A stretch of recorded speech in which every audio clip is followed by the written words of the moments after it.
Değerli izleyicilerim, bildiğiniz üzere Almanya'nın çok ciddi anlamda bir işçi açığı var. Açıklanan son rakamlara göre 1 milyon 200 bin kalifiye yani uzman işçiye çalışacak insanlara ihtiyaç var. Bununla ilgili bir son dakika haber merkezimize düştü. Hemen bunu sizlerle paylaşmak istiyorum. Hangi sektörlerde en çok hangi işçilere ihtiyaç var ve maaşlar ne durumda? Hangi işçilere yüksek oranda maaşlar verilecek? Bunları hemen sizlere aktaracağım. Almanya'da iş gücü açığı giderek büyüyor başlığıyla düştü bu haber. Federal İş Ajansı Almanya'da güncel olarak 1,2 milyon iş gücü açığı bulunduğunu açıkladı. Ülkede 15.500 inşaat elektrikçisine özellikle çok acil bir şekilde ihtiyaç bulunuyor. Almanya'da İş Ajansı Başkanı yapmış olduğu açıklamada ülkede işçi açığının her geçen gün arttığını belirtti. Kalifiye personel açığı en çok sosyal alanda yaşanıyor dedi. Bu sektörde 18.300 sosyal pedagog aranıyor. İkinci sırada hasta bakıcı ve hemşire açığı bulunuyor. Ülkede acilen 17.900 yaşlı bakım personeli ve 16.700 hemşire ve hasta bakıcı açığı mevcut.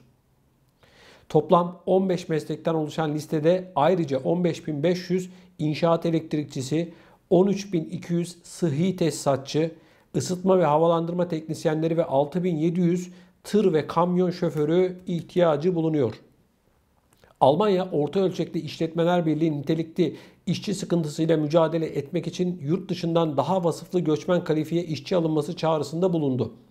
Funke Medya grubuna konuşan genel müdür yapmış olduğu açıklamada nitelikli işçi vurgusu yaparak kontrollü vasıflı işçi göçüne ihtiyacımız var dedi. Başkan halihazırda Almanya'da birçok şirketin vasıflı işçi eksikliği nedeniyle siparişleri reddetmek zorunda kaldığını ve yeni iş kabul etmediğini kaydetti. Kalifiye personel açığında olduğu gibi meslek eğitiminde de durum farklı değil. Almanya'da birçok alanda çırak açığı da bulunuyor. Almanya'da 390'dan fazla resmi olarak tanınmış meslek eğitimi bulunuyor. Ancak hemen hemen hepsinde yeni çırak sıkıntısı yaşanıyor. 2020 meslek eğitimi yılında farklı mesleklerde eğitim alacak yaklaşık 60 bin çıraklık pozisyonu doldurulamadı.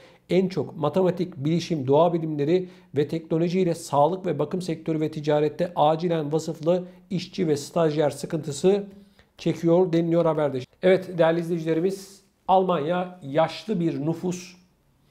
Özellikle yaşlılara ve hastalara bakacak insan bulunmakta ciddi anlamda zorluk çekiliyor. Bununla ilgili olarak da Almanya'da şu anda ciddi bir tartışma var. Bu mesleği yapanlara yaklaşık 2000 euro civarında bir maaş ödeniyor. Bu maaşın ben çok düşük olduğunu düşünüyorum. Yapılan Almanya'daki bu tartışmada bu insanların 4000 euro civarında maaş almasının doğru olacağı söyleniyor. Ben de buna katılıyorum. Zor bir iş. Çok zor bir iş. Özellikle de gençlerin bu sektöre girmesi için mutlak surette yüksek maaş teşviği verilmesi gerekiyor. Almanya, Tayvan'da, Filipinler'de bu işle ilgili olarak bazı anlaşmalar yaptı. Ancak sadece yurt dışından gelenlerle bu eksik giderileceğe benzemiyor. Mutlak surette Almanya içerisinde yaşayanların bu sektöre girmesi için yüksek maaşların ödenmesi gerekiyor. Aksi halde önümüzdeki yıllarda bu tablo daha da ağırlaşacak. Bakın değerli izleyicilerim, yani bir insana bakmak öyle kolay işler falan değil. Zaman zaman görüyorum. Bizim videolarımıza bu işi yapan değerli arkadaşlarımız, izleyicilerimiz yorumlar yapıyorlar. Onlara katılıyorum. Bu iş 2000 euroluk falan bir iş değil. Devletin mutlak surette bu işi yapanlara teşvik vermesi gerekiyor. Yaşlı bakımı ayrı bir uzmanlık alanı, hasta bakımı ayrı bir uzmanlık alanı. Gençlerin de bu sektöre girmesi için bu mutlak surette teşvik edilmeli.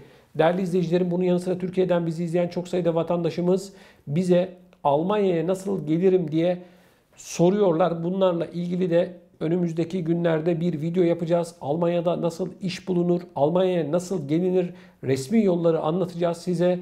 Bunun yanı sıra hangi resmi yolları size olduğu gibi anlatacağım. Bunun yanı sıra değerli izleyicilerim, artık bildiğiniz üzere Avrupa Birliği'nin göçmen politikası her geçen gün daha da ağırlaşıyor. Göçmen aslında bu kadar işçi açığı olmasına rağmen istemiyorlar. Bakın, Yunanistan'a duvarlar ördüler. Akdeniz'e baktığımız zaman İtalya, Fransa sahillerini düşünün. Komple Ege'yi düşünün. Ege Denizi'ne kadar olan kısmı düşünün. Özellikle Kuzey Afrika üzerinden her gün binlerce kişi Avrupa Birliği topraklarına ayak basabilmek için deniz yoluyla gelmeye çalışıyor. Bunların içerisinde hayatını kaybedenler var. Bütün bu işçi açığına rağmen bir de böyle bir gerçek var. Yani bir taraftan da istenmiyor. Şimdi kontrollü bir şekilde almak istiyorlar. Yani Türkiye gibi sınırları açtım, hadi ne kadar Suriyeli, Iraklı, İranlı varsa girsin değil arkadaşlar. Yani Türkiye'ye giriyorlar. Selamun aleyküm diyor. Adam İstanbul'da. Adam Urfa sınırından girmiş. Bir bakıyor ertesi gün İstanbul'da. Bir bakıyorsun Ankara'da, bir bakıyorsun İzmir'de. Eğitim yok, dil yok, bir şey yok. Ondan sonra hadi bakalım bütün sokaklar Suriyeli dolu, Iraklı dolu vesaire dolu. Ama Avrupa'da bu böyle değil ki. Adamı alıyor. Eğitiyor, dili öğretiyor, evini veriyor, osunu veriyor, cebine parasını koyuyor. Yani insan gibi yaşatmaya çalışıyor. Ama maalesef Türkiye'de durum böyle değil. Yaklaşık 10 milyon mülteci var arkadaşlar şu an Türkiye'de. 10 milyon. Açıklanmıyor bu resmi olarak. 3-4 milyon deniliyor. Yok öyle bir şey. 10 milyon. Ülke nüfusunun yaklaşık 8'de 1'i şu anda göçmen. 10 yıl sonra ülkenin nüfus yapısı değişecek. 20 milyon olacaklar bunlar. İşsizlik almış başını gidiyor arkadaşlar. Şu an Türkiye'de yaklaşık 17 milyon işsiz var. 17 milyon. Zaten hani anlatmama gerek yok. Döviz yükseldi. Euro 11 liraya geçti. Dolar 10 liraya koşuyor. İnsanların ceplerindeki paraların satın alma gücü kalmadı. Buna rağmen 10 milyon göçmen mülteci. Avrupa Birliği de yalandan Türkiye'nin ağzına bir parça bal sürüyor. Diyor ki al sana 3,5 milyar euro, yok pardon 4 milyar euro, geçtiğimiz günlerde Merkel Türkiye'ye veda ziyaretinde bulunduğunda açıklamıştı. Türkiye yaklaşık 50-60 milyar dolar para harcadı bu göçmenlere. Parayla da bitmiyor ki. Parayla da bitmiyor. 10 yıl sonra ülkenin nüfusu değişecek.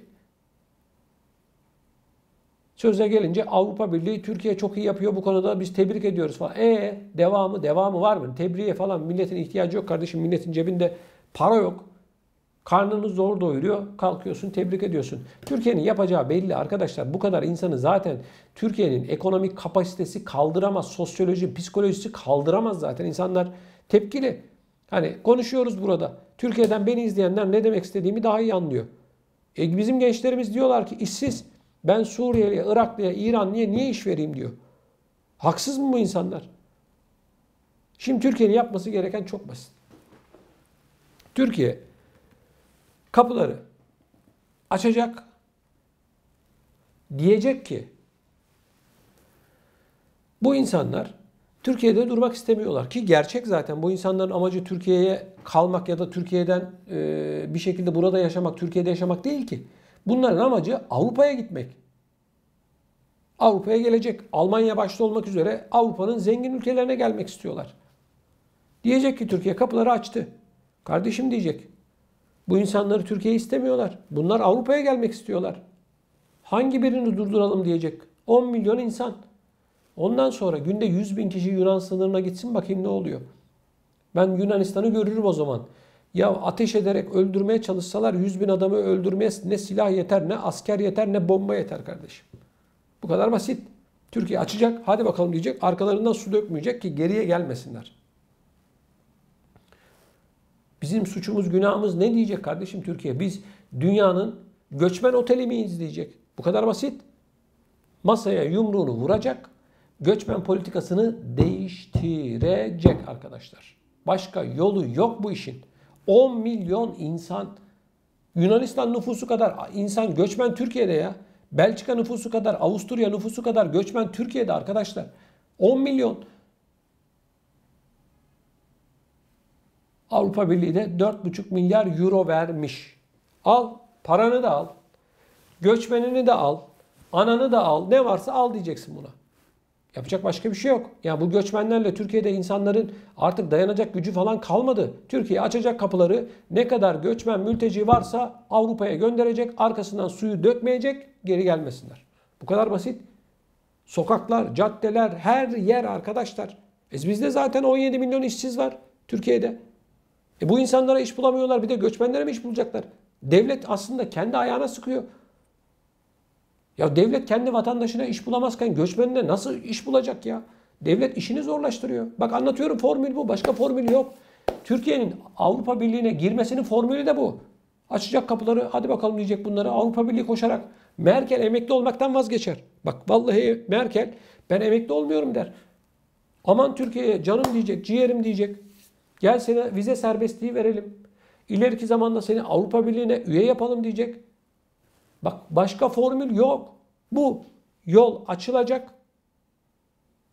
Çekeceksin polisini, askerini sınırdan. Hadi bakalım diyeceksin. Hadi Meriç Nehri'nden Yunanistan'a. İlk hedef Yunanistan, ondan sonra Almanya. Almanya'da diyeceksin ki bu gazetede birkaç tane haber çıkacak. Diyecekler ki kardeşim Türkiye kapıları açtı. Ondan sonra akın akın insanlar gider zaten. Hiçbir şey yapmanıza gerek yok. Sonra sen sağ ben selamet. Formül bu. Çıkış yolu bu. Euro'yu düşürmek mi istiyorsun? Al sana 10 milyon göçmen paket. Ekonomiyi düzeltmek mi istiyorsun? Al sana 10 milyon göçmen. Hadi bakalım diyeceksin. Bu kadar. Bakmayın arkadaşlar, hani bu iş dalga falan değil. Ben dalga geçmiyorum. Türkiye'nin başka ekonomisinin düzelme şansı yok. Türkiye'nin Avrupa Birliği'ne bundan başka girme şansı da yok. Zaten almayacaklar. 60 yıldır kapıda oyalıyorlar bizi, çocuk oyalar gibi. Ağzımıza bir tane sakız vermişler. Onunla kandırıyorlar bizi. Başka bir şey yok. 16 yıl Merkel iktidarda kaldı. Ne yaptı Türkiye ile ilgili? Soruyorum size. Ne yaptı? 50 tane yasa getirdiler. Hepsini meclisten geçirdi Türkiye. Yine biz dediler şunları da istiyoruz dediler. Terör örgütü PKK'ya yaltaklık yapıyorlar. Ev sahipliği yapıyorlar. Silah veriyorlar. Her türlü hokkabazlığı yapıyorlar. Bu adamlar seni Avrupa Birliği'ne alır mı ya? Alır mı arkadaşlar? Lütfen bu konuyla ilgili siz ne düşünüyorsunuz? Videonun altında bundan yorum bölümüne yazarak bizlere iletin. Yani ben mi yanlış düşünüyorum? Al sana göçmen 10 milyon. Kapıdan göndereceksin. Yanlarına yemeğini suyunu da koyacaksın. Yolda aç kalmasınlar. Çünkü Yunanistan'a girer girmez işkence var. İşkence yapıyorlar. Hani mülteci hakları? Hani demokrasi? Bütün sınırlarda, Avrupa'nın sınırlarında bu gariban insanlara yapmadıkları zulmü bırakmıyorlar. Ya Yunanistan'da mülteci kampı var. Morinyo kampı diye bir kamp. Bu kampta bebekler farelerle yatıyor. Bunları biliyor musunuz? Hani demokrasi? Hani insan hakları? Hokkabazlar. Lafa gelince Türkiye şöyle, Türkler böyle, yok bilmem ne öyle. Başınıza Türkiye kadar, Türkler kadar taş düşsün. Siz Türkiye'nin yaptığının onda birini yapamazsınız be. İnsanları köle gibi çalıştırıyorsunuz ülkelerinizde. 68 yaşında emekliliği tartışıyorsunuz utanmadan. 68 yaşında emeklilik mi olur? Siz köle mi sanıyorsunuz? 20 yaşında çalışma hayatına başlayan biri 48 yıl boyunca çalışacak. İnsanlık mı bu? Böyle bir şey olabilir mi ya? Demokrasiymiş, insan haklarıymış. Böyle insan hakkı mı olur? İşte bu göçmenleri Türkiye kapıyı açınca olay bitecek arkadaşlar. Bak başka formül yok. Başka yöntem yok. Hiçbir şey yok. Bitti. Askeri çekeceksin sınırdan. Gelin kardeşim diyeceksin. Gir kışlaya. Hadi bakalım göçmen ne kadar varsa. Bu. Hatırlıyor musunuz? 33 askerimiz şehit edilmişti Suriye'de. O gece bir açıklama yapıldı. Dediler ki açık kapı politikası uyguluyoruz biz. Akın akın insanlar Edirne'ye, bütün sınır karayolları vesaireler hepsi göçmenlerle doldu. Hatırlıyor musunuz? Yapılması gereken bu arkadaşlar. Bunlar bundan anlıyor. Zaten Türkiye'nin arkadaşlar 10 milyon insana bakacak bir ekonomik gücü yok. Yok. Anlattım. Kendi insanları işsiz. Ya kardeşim euro 11 lira olmuş. Adamın aldığı parayla geçinmesi zaten mucize. Asgari ücret 2825 lira. 280 euro bile yapmıyor. Adam nasıl geçinecek bunda? İş yok. Bir de bakıyorsun göçmen. Göçmen de kardeşim bu ırkçılık değil. Sakın beni yanlış anlamayın. Şimdi bazıları der ki biz de Almanya'da göçmen. Ya kardeşim Almanya senin kara kaşına, kara gözüne mi meraklı? Adamın iş var, para var. İşine yarıyorsun adamın. Türkiye'de iş yok diyoruz kardeşim. Sakın ha videoların altına yazıyorlar. İşte biz de buradayız. Ya kardeşim bir şey söylemiyorum ki ben. Sen Almanın işine yarıyorsun. Parayı kazandırıyorsun. Ülkeyi kalkındırıyorsun. Kardeşim Türkiye'deki göçmenlerin zarardan başka bir şey yok ki. Anlatıyorum. 17 milyon işsiz var. Neredeyse her evde bir tane işsiz var. Böyle bir şey olabilir mi ya? Tek yolu bu arkadaşlar. Başka yol mol yok. Yöntem, hukuk falan böyle yok böyle bir şey. Hukuk diyorlar. Yunanistan göçmenleri Ege Denizi'nde kendi sularında botlarını batırıyor, geriye doğru itiyor, insanları öldürüyor. Nerede hukuk? Frontex var biliyorsunuz, Avrupa Birliği'nin deniz sınırlarını korumakla görevli teşkilat. Denizlerde görev yapıyorlar. Yunanistan askerleriyle bunlar arasındaki yazışmalar ortaya çıktı. Yunanistan yazmış şunları bunları geriye doğru itin, şöyle olacak böyle olacak diye açıklama yaptılar. Yazışmalar ortaya çıktı. Sızdı basına. Yani bunlar göz göre göre hukuk yapmışlar. Onların umurunda değil hukuk, Türkiye'nin ama umurunda. Açacaksın kardeşim kapıyı. Başka yolu yok kardeşim. Yok.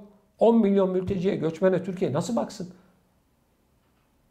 Bu konuyla ilgili lütfen görüşlerinizi videonun altında bulunan yorum bölümüne yazarak bizlere iletin. Bunun yanı sıra değerli izleyicilerim, sizlerden ricam lütfen videolarımızı beğenelim ve olmadıysanız kanalımıza mutlaka abone olmanızı sizlerden hasreten rica ediyorum. Değerli izleyicilerimiz, bildiğiniz üzere ithal gelin diye bir olay var.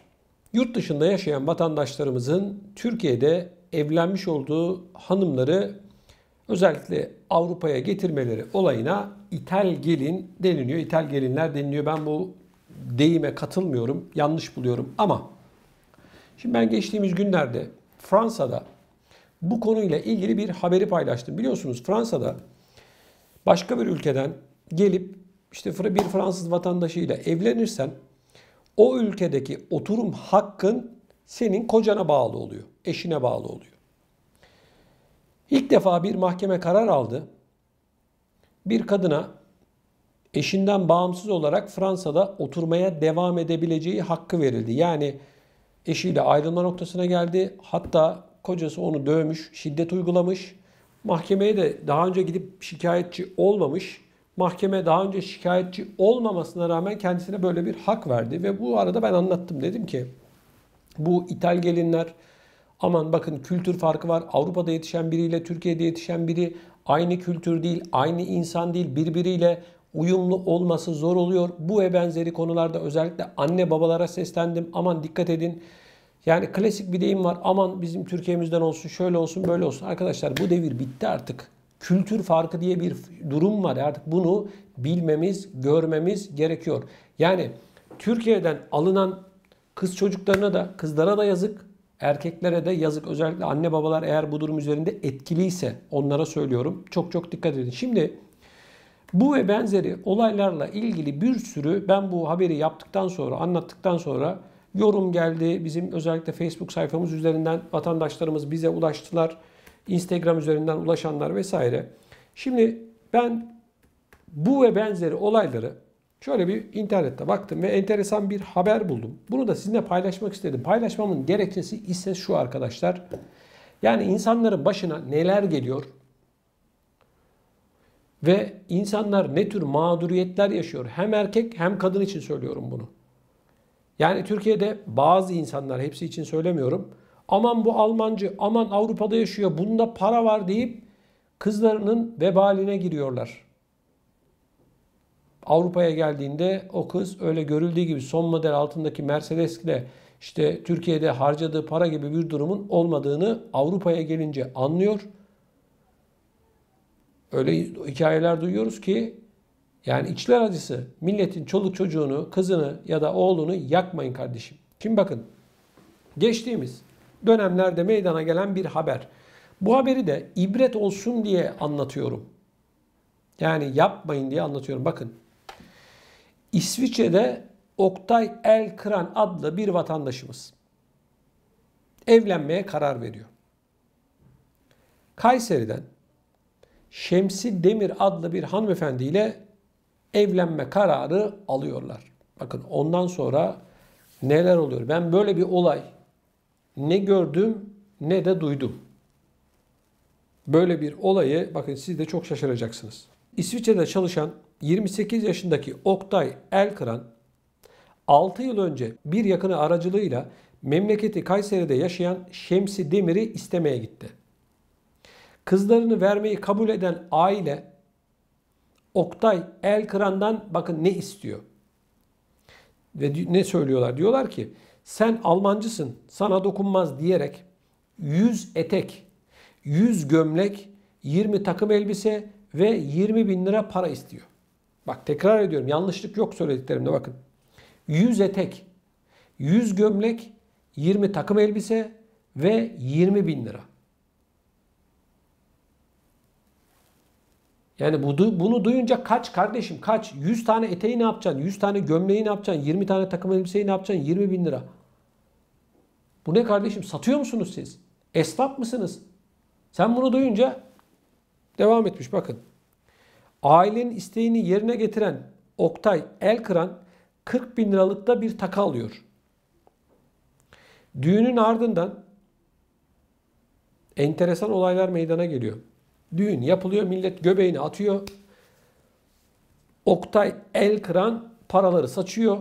100 tane etek alıyor, 100 tane gömlek alıyor, 20 takım elbise alıyor, 20 bin lira para veriyor. 40 bin liralık da ziynet eşyası altın alıyor. Şimdi düğün yapılıyor. Büyüklerimden özür diliyorum. Gerdek gecesi işte. Kadın diyor ki benim diyor karnım çok ağrıyor diyor. Karnım ağrıyor diyor. Ne desin bu Oktay Elkıran adlı kardeşimiz de. Tamam diyor. Ertesi gün oluyor falan. Yine karnım ağrıyor diyor. Bir gün daha geçiyor. Cuma günü oluyor. Aynı Kemal Sunal'ın filmi var ya diyor. Salı sallanır diyor. Çarşamba çarşaflanır diyor. Filmin adını unuttum. Bilenler yazsın lütfen aşağıya videonun altına. Yani bahane uyduruyor. Cuma günü neyse bu Oktay Elkıran adlı kardeşimiz Cuma mübarek gün Cuma'ya gidiyor. Abdestini alıyor. Tamam diyor bu gece de olmadı. Bu gece olur inşallah diyor falan. Cuma'ya gidiyor. Cuma'ya gidiyor. Geliyor. Evde kadın yok. Kadın nerede? Kadın sevgilisine kaçmış. Sevgilisine kaçıyor. Etrafa bakıyor. 2 tane valiz yok. Bir de 8 bin Fransız, düzeltiyorum İsviçre frangı yok. 2 valiz, 8 bin de İsviçre frangı. Sonra arkadaşlar ailesine gidiyor soruyor. Diyor ki kardeşim diyor bu Şemsi nerede diyor. Ailesi diyor bilmiyoruz diyor. Falan. Neyse olay kısa bir süre sonra anlaşılıyor. Kadın eski sevgilisine kaçmış. Neyse İsviçre'ye eli boş dönüyor bu kardeşimiz. Oktay Elkıran kardeşimiz İsviçre'ye yanında eşi olmadan dönüyor. Gel zaman git zaman arkadaşlar. Tabi resmi olarak nikah yapmışlar bunlar. Bir yıl sonra da artık boşanma işlemleri vesaire bir şeyler yapıyorlar falan filan. Bir tane çocuk doğuyor. Bu arada Oktay boşanma davasını açan kişi.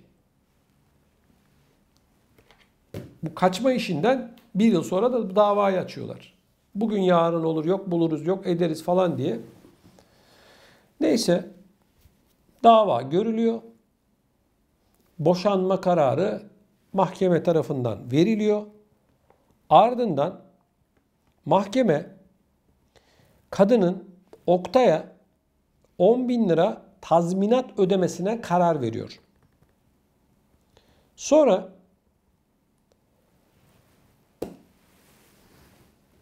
ortada bir çocuk var. Bu arada bir tane çocuk doğuyor.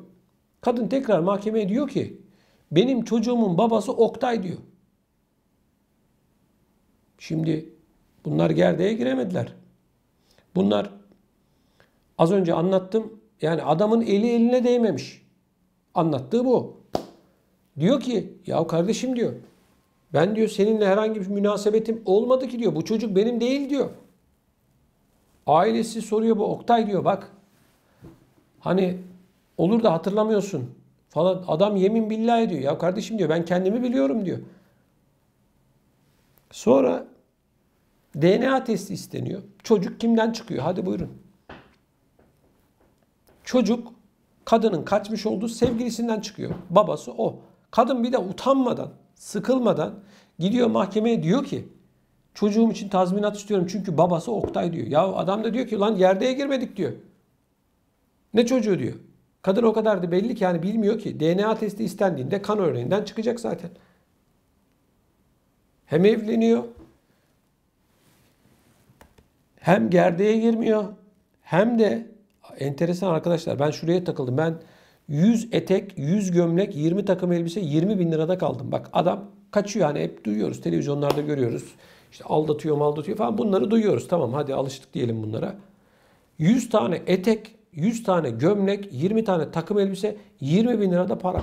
Ey mübarek, bu 100 tane eteği nereye giyeceksin? 100 ne ya? Manyak mısınız kardeşim siz? Ya Oktay bak kardeşim, bu olay geçmişte meydana gelen üzücü bir olay. Ben bu olayı ibret olsun diye anlattım zaten. Gerçek bir olay. Beni izliyorsan mutlaka İsviçre'de beni izleyen, seni tanıyanlar var. Mutlaka bana ulaşmanı rica ediyorum senden. Bizim sosyal medya hesaplarımızda ya da bu videonun altına yaz, ben sana ulaşırım.